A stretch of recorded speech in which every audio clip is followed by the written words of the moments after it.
Hello students, இன்னைக்கு நம்ம இந்த வீடியோல வந்து ரிலேஷனல் அல்ஜீப்ரா ஓட பேசிக்ஸ் பார்க்க போறோம். ஸோ இப்போ ரிலேஷனல் அல்ஜீப்ரானா என்ன அப்படின்னா அது வந்து ப்ரொசீஜரல் லாங்குவேஜ். ஒரு ப்ரொசீஜரல் லாங்குவேஜ் அது வந்து 1970ல இன்ட்ரடியூஸ் பண்ணாரு.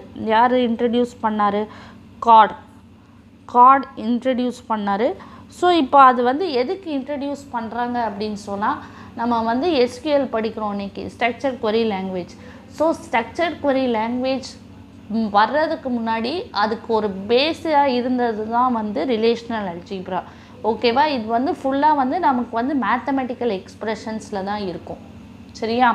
ஸோ இது வந்து ஒரு ப்ரொசீஜரல் query லாங்குவேஜ் இல்லது ஃபார்மல் query லாங்குவேஜ். அப்படின்னா நம்ம வந்து ஸ்பெசிஃபை பண்ணணும். என்ன ஸ்பெசிஃபை பண்ணணும்? The user, when writing a query, the user needs to mention what to do and how to do. So என்ன பண்ணணும், அதை எப்படி பண்ணணும்னு சொல்லி நம்ம யூசர் வந்து அந்த queryயில் மென்ஷன் பண்ணணும். ஸோ அந்த மாதிரி ஒரு லாங்குவேஜை தான் நம்ம வந்து ப்ரொசீஜரல் query லாங்குவேஜ் அல்லது ஃபார்மல் query லாங்குவேஜ்னு சொல்கிறோம். ஸோ இப்போ இதை வந்து கார்டு தான் இன்ட்ரடியூஸ் பண்ணார். ஓகேவா?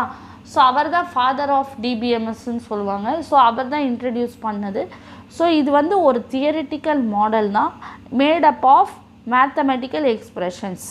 ஓகே, அப்புறம் இந்த mathematical expressions were used to build structured query language. So relational அல்ஜீப்ராக்கு அப்புறம் தான் நமக்கு ஸ்ட்ரக்சர்ட் query language வந்திருக்கு. ஸோ இன்னைக்கு காலகட்டங்களில் நமக்கு வந்து நோ SQLலாம் இருக்குது. பட் ஸ்ட்ரக்சர்ட் query லாங்குவேஜுக்கு ஒரு பேஸ் கொடுத்தது வந்து ரிலேஷனல் அல்ஜீப்ரா தான். சரியா?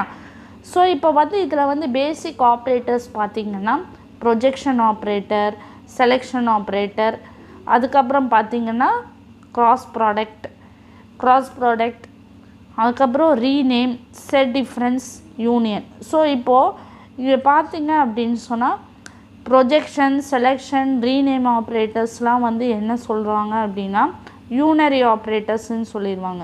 யூனரி ஆப்ரேட்டர்ஸ் ஏன்னா அவங்களுக்கு ஒரே ஒரு ஆப்ரேட்டர் மட்டும்தான் இருக்கும். சரியா? இந்த மூணையும் வந்து இதுவும் சேர்த்து யூனரி ஆப்ரேட்டர். வேறஸ் கிராஸ் ப்ராடக்ட்டு, அதுக்கப்புறம் வந்து set difference, union, cross product, set difference, அப்புறம் யூனியன். இதெல்லாம் வந்து நமக்கு என்னது? யூனியன். அதுக்கப்புறம் யூனியன்லாம் வந்து நமக்கு பைனரி ஆப்ரேட்டர்ஸ். ஏன்னா நமக்கு வந்து ரெண்டு ஆப்ரேட்டர்ஸ் தேவைப்படுறாங்க. யூனியன் ஆப்ரேஷன் எப்போ பர்ஃபார்ம் பண்ண முடியும்? ரெண்டு செட் இருந்தால் மட்டும்தான் நமக்கு வந்து யூனியன் ஆப்ரேஷன் பர்ஃபார்ம் பண்ண முடியும். அதுக்கப்புறம் இதை வந்து ஜாயின்ஸு, இன்டர்செக்ஷன், டிவிஷனை வந்து டிரைவ்டு ஆப்ரேட்டர்ஸ் அல்லது எக்ஸ்டெண்டட் ஆப்ரேட்டர்ஸ்ன்னு சொல்லுவாங்க. சரியா? ஸோ இப்போ நம்ம வந்து இதில் என்னென்ன ஆப்ரேட்டர்ஸ் ரிலேஷனல் அல்ஜீப்ராவோட பேஸ் பார்த்தோம்.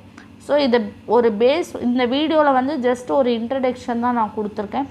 ஸோ அடுத்த வீடியோவில் நம்ம வந்து என்ன பார்க்க போகிறோம் அப்படின்னு சொன்னால் ஃபஸ்ட்டு வந்து ப்ரொஜெக்ஷன்னா என்னன்னு சொல்லி பார்க்க போகிறோம். சரியா?